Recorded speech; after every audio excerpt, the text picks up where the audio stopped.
only ones are in 3,548. Antoine. Teachers and students in the Clark County School District are back in the classroom. What I learned is a little time off goes a long way. Following the 5-day pause, Principal Joseph Uwe could hardly sleep, unsure how many students and staff would return. Sometimes I call last minute, being sick, and at the same time, I don't know how many of my students would actually show up today. At GWENDOLYN WOOLLEY Elementary School, 120 of 580 students called out, and 5 staff members out of 75 were absent. My biggest concern is that our numbers are still going up. On Wednesday afternoon, CCSD officials held a virtual Q&A.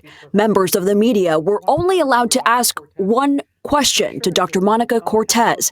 She oversees the Student and Employee Health Department. They did an amazing job. They worked all weekend from Friday through Tuesday. She reiterated the pause was to help catch up on a backlog of COVID-19 calls.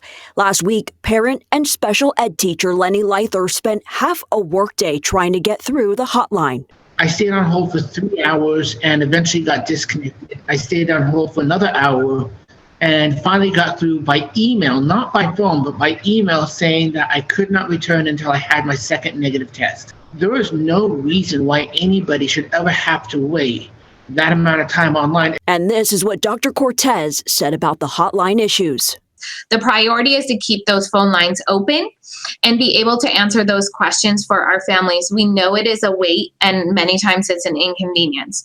When the wait is an exceeding time frame or the calls are exceeding the allotment, that's when the Google link opens.